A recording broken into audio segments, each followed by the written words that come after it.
The plague. It killed not just living creatures, but harmed the very earth that spawned it. It fouled the blue waters and sullied the clear blue atmosphere. It destroyed many of the ancient microbe communities deep within the soil.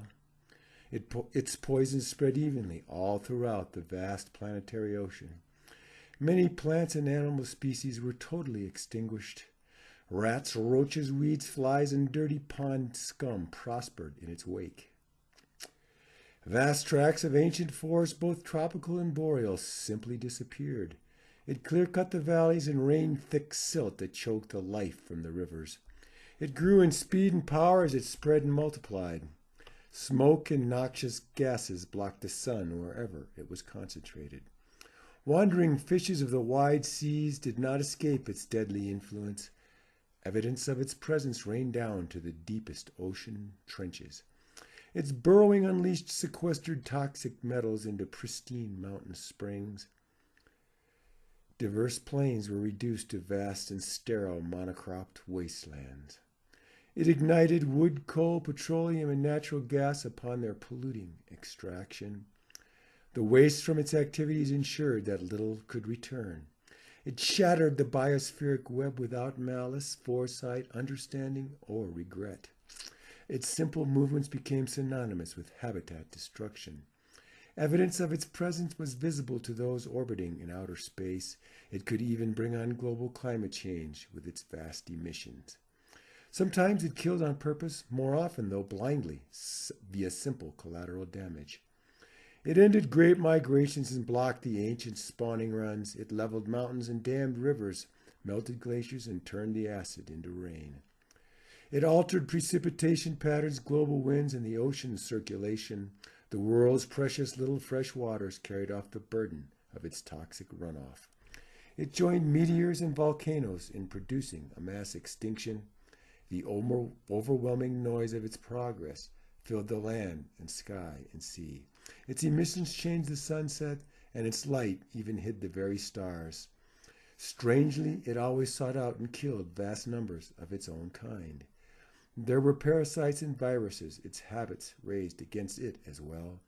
It even managed to spread into the atmosphere as far out as the moon. In inhospitable environments, it carries its own sustenance and protection. Often its effects were so destructive that this plague itself could not remain. A savagely virulent minority were like the queens of drone honeybees. Little remained after its passing, as it so often spoiled what it could not use.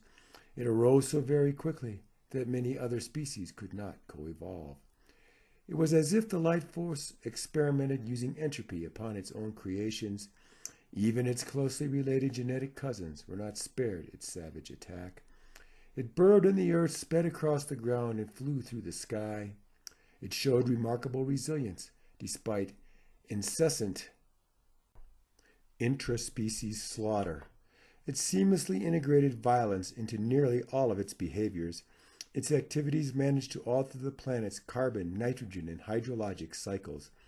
It wiped out entire symbiotic communities by targeting a single species. Spreading invasive weeds sprang up to replace wildflowers in the shadow of its passing. It spread across the nurturing earth like a hideous mold on an agar plate.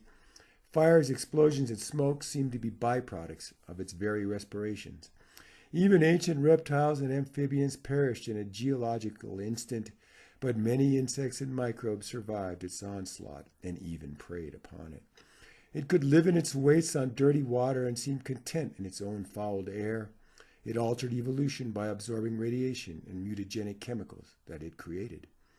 Just the spreading runoff from its action often crippled distant life forms. It melted glaciers, expanded deserts, and increased UV penetration. It clustered in cancer-like nodes nurtured by devastating supply vessels. The tentacles between its colonies radiated destruction upon all sides. Its success seemed to lie in its complete disregard for its own survival. It unconsciously generated diverse forms of emergent destruction. More powerful than a disease, its effects were like those of a geologic force. Its behavior exhibited no discernible purpose, rhyme, or reason. But when its resources were depleted, it disappeared as quickly as it came. and after several 100 million years, naught but a plastic trace of it remained.